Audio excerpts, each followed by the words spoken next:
Hi, it's Josh, and today we're talking about something bigger than horsepower, steering impressions, or off-road specs. We're talking about legacy, about what makes a vehicle iconic, not just memorable, but timeless. And I want to ask the bold question, is the INEOS Grenadier already on its way to becoming a modern icon?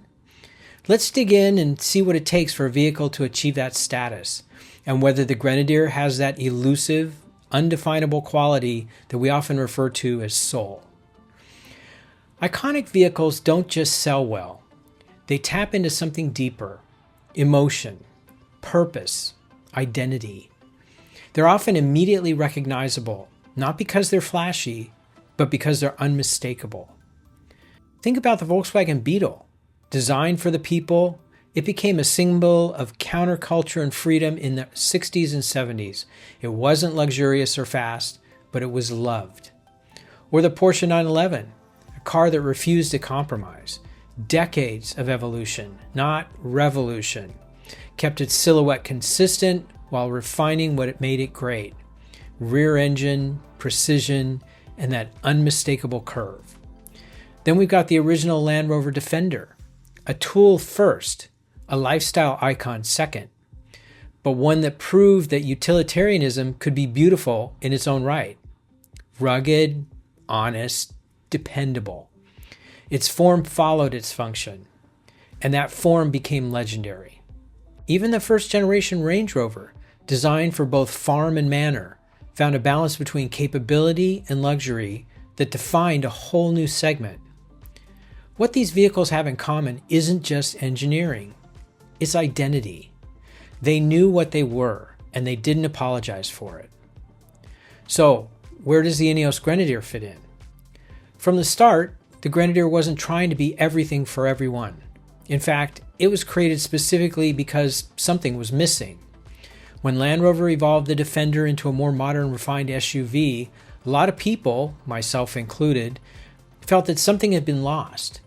Yes, the new Defender is incredibly capable and undeniably impressive, but is it an heir, or is it just a descendant? Sir Jim Ratcliffe, the man behind INEOS, thought that there was still a place for a rugged, body-on-frame 4x4 that didn't chase the luxury crowd. A back-to-basics, go-anywhere vehicle. And so the Grenadier was born. In design, it's deliberate, boxy, practical, functional. It's not trying to be aerodynamic. It's trying to get you across the desert, through the woods, or up the mountain without flinching. It has more in common with a classic Defender or Mercedes G-Wagon than with today's sleek, tech-laden crossovers. Its BMW-sourced power plant, ZF transmission, and solid axles with coil springs suggest something rare. A commitment to doing it right, not just doing it fast. Now, let's talk about the intangibles, the soul of a vehicle. The Grenadier already has what I'd call character baked into its DNA. It makes a lot of beeps and boops thanks to modern day requirements. It feels mechanical. It requires a bit of involvement, but in return, it offers that connection. The same connection Defender and G-Wagon owners talk about when they say their vehicle has personality. It's also not pretending to be something that it's not.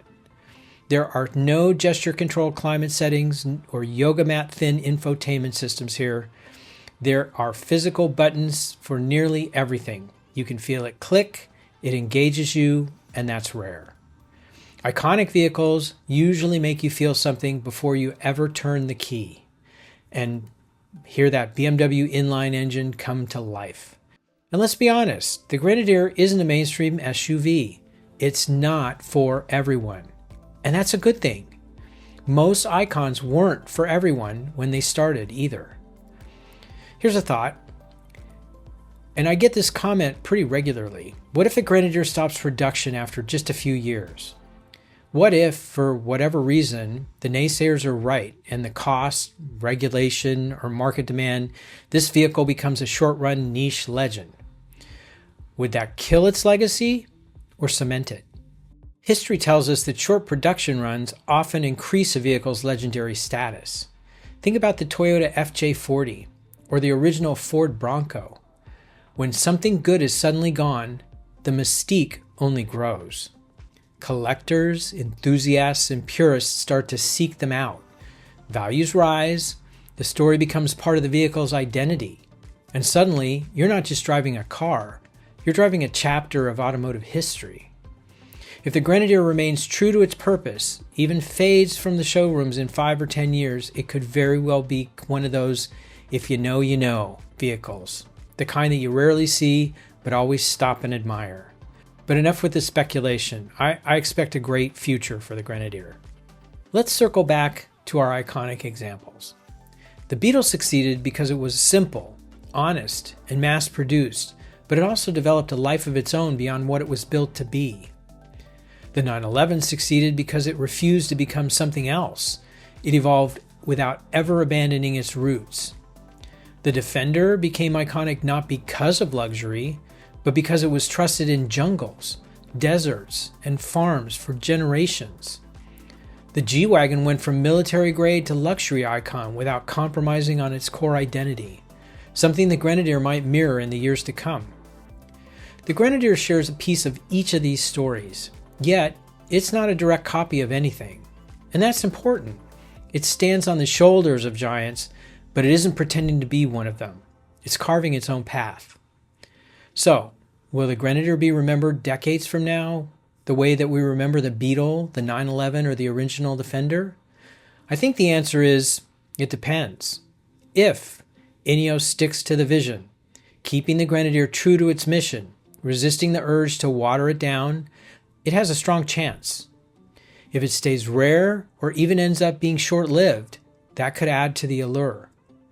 But more importantly, if it continues to create a community of drivers who connect with it, rely on it, and love it, then yes, it's on the path. Because what really makes a vehicle iconic isn't the marketing or the badge, it's the stories that it creates, the journeys that it takes us on, the way it makes us feel. It's more than just a machine. And I don't know about you, but every time I climb into my Grenadier, it feels like the beginning of a story. What do you think? Is the Grenadier destined for icon status, or will it be a short chapter in automotive history? Let me know in the comments. Those who own Grenadiers already know it attracts attention. Friendly attention. People smile when they see it. They're curious to know more, and are not afraid to ask about it because the Grenadier gives off a friendly, non-intimidating vibe. Those of you who are set to get one will find this out soon enough. So, for now, thanks for watching, and I'll see you in the next video.